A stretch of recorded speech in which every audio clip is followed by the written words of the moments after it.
Hello, I'm Ted Velasquez, and my presentation is about nanopore DNA sequencing.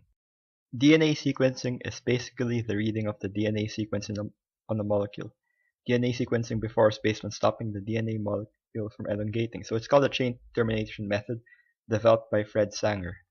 So why sequence? For many reasons, like genomes, unique genes identification. However, the underlying reasons are disease risk factors, like the genetic basis of some diseases, and personalized medicine. What was once sci-fi is starting to become reality since personal factors like molecular markers are playing a bigger role in medicine prescription, although for now only in more complicated diseases. DNA sequence data will surely contribute to personalized medicine's growth. Other fields will also benefit from DNA sequencing, like biodiversity. Sanger sequencing works when the DNA elongation is terminated by special nucleotides, and since nucleotides are specific in H bonding, C binds to G, A binds to T, we know which ones are which. The sequences are just sorted out by length and the labeled stopping nucleotides are read using electrophoresis, which can be assisted by computers, as the short molecules move faster than the long ones, so sequence is determined.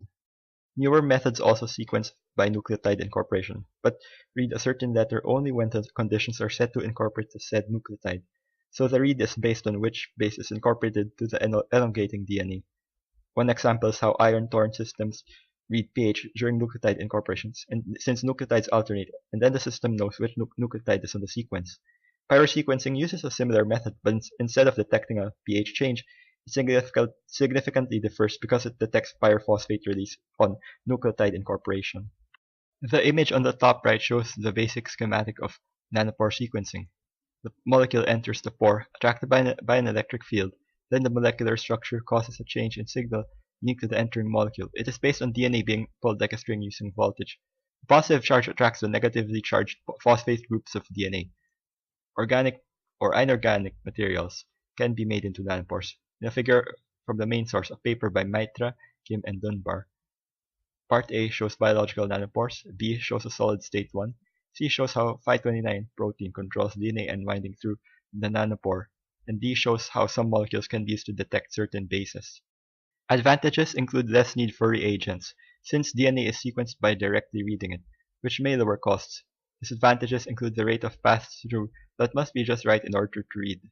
Too fast or too slow is not good. Noise is also an issue, especially in solid-state nanopores, and error is also an issue due to the lack of an inherent replication requirement. Oxford Nanopore is a leader in the field with a product in testing. Other companies like Life Technologies, Roche, even IBM are going in. The product's developer is Oxford Nanopore Technologies.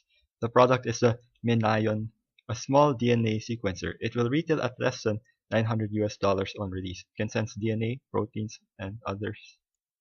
Nanopore's readers are single-use, and the whole unit is a USB device. Current trials are for DNA analysis in the Minion Access Program. Invitations to test came out in February of 2014. The Gridiron system, a desktop or server-like system for DNA analysis, is useful for large-scale projects due to real-time processing of data. Another advantage is real-time analysis with high-performance computers if configured. One imagined use may be in a hospital setting, where a DNA analysis lab may have multiple Gridiron systems to quickly process DNA samples. Two patents are shown here. One is filed by IBM, another by Oxford Nanopore Technologies. IBM's patent is for a semiconductor-based nanopore sequencer, while the patent for Oxford is less specific with the technology, but it does describe the removable cartridge system. The journal shown here, published in 2012 by Electrophoresis Journal, is the main source for the report, and figures from it were used to show the nanopore technology. Since the journal didn't mention it, could a hybrid solid-state plus protein nanopore sequencer be possible in the future? It seems that it has not yet been proposed. It may also have advantages. As we look to the future, we think what will be the future? Well, for medicine, as diseases become more of the non-infectious type, medicine will have to evolve and become more personalized, since many factors related to these diseases are based on who we are and what we do. With cheaper sequencing, so much more would be possible.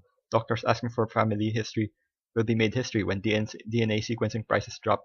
Mapping out genes in populations can help predict diseases. This is an example of big data in use. Other more medical uses include sequencing DNA with methylation, significant in epigenetics or the on-off switching of genes, which is important in understanding developmental biology and cancer.